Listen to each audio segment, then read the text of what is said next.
how's it? Welcome back. So as we're working our way through some of my recent comments and messages that I've gotten on the channel, before moving on to the next one, I just want to say that if you've ever left me a message, a DM, or a comment with a question in it, and I haven't gotten back to you, feel free to follow up with me again, whether, a week, a month, maybe a few days have passed, whatever.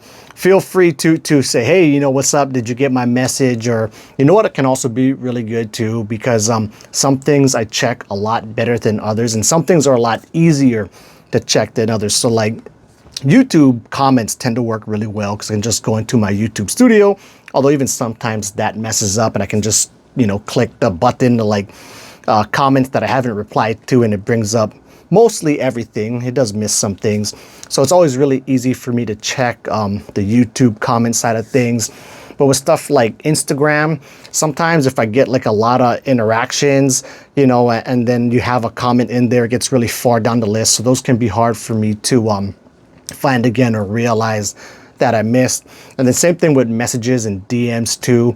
I'm pretty good at staying up on those and Instagram and stuff like that, but sometimes those can slip by. So if you did send me a DM and I missed it, of course you can follow up with another DM, but what could also help too is if you dropped a comment on the YouTube side of things saying, hey, I sent you a DM, can you check it out?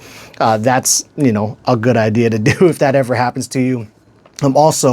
I very rarely check my email, my lucidexplorers@yahoo.com email. So for sure, if you ever send me an email, you basically have to drop a comment someplace else to give me the heads up that you sent that to me, and then I can go to that email and try to find it in there.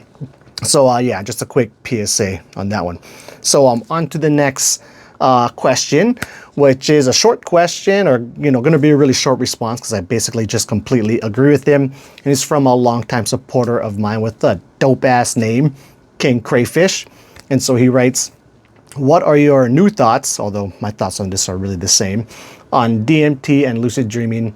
I find both states very, very similar, but I find DMT is more intense than normal lucid dreams. But on the high end, I say lucid dreams can be just as intense as DMT. And so I only did DMT once, and it wasn't a big enough dose to really rocket me off to a different dimension. I was definitely still in my room. There was some slight hallucinations and stuff going on with my ceiling and stuff like that, but it wasn't super duper strong. But I have done that once. But the strongest psychedelic that I've tried, and I've tried, I don't know, really not too many. I've done shrooms a ton of times, and I've done high doses of shrooms. I've done shrooms mixed with ayahuasca supposedly, but it really just, essentially, it was a little bit different than just the shrooms. It was getting them in these chocolates. But, it wasn't drastically different. But the strongest psychedelic that I've ever taken was actually, I think salvia is the name of it. Used to sell it in smoke shops and stuff around here back in the day.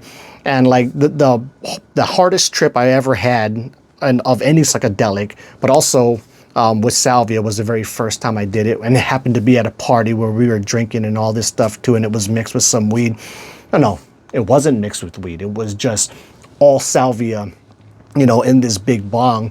And I took, just falsely confident in my head, it looked like weed. I figured I can hit this thing super hard. Took the biggest hit possible with this thing and totally left reality. That was the strongest psychedelic experience that I've had by a lot. So I take this big rip. I've shared this on the channel before too, but it was probably years ago.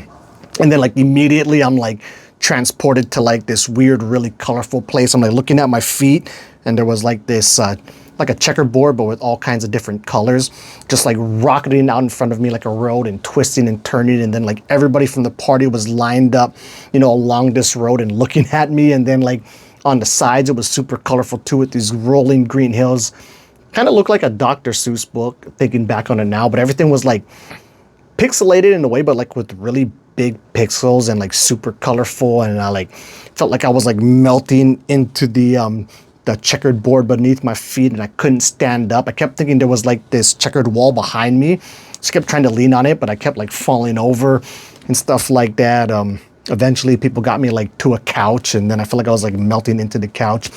And so normal lucid dreams, are basically, I mean, most of the time lucid dreams are just like waking life, right? It's not going to be anything near that. But when you can get some really peak, lucid dream experiences, whether they're lucid or not, they absolutely can compete with the crazy, colorful world like that. Just, when I have had some of these more peak type lucid dreaming experiences, the cool part is that it doesn't have all this other like anxiety and shit to go along with it. It's just a really colorful, trippy world that I'm in. And I don't necessarily feel like I'm melting into the floor. Although, you can certainly have that type of experience too, within a dream, whether it's lucid or not. And, I felt like typically in my dreams, and even when it is really an intense dream, I still feel like most of the time I can stand up and I'm not just like falling over all tipsy and shit. So, yeah, in my opinion, I think just like King Crayfish over here. So I think you had it on the money. So with this said, I'll end it there. Until the next video, keep your lucid dreaming practice and your psychedelics legit.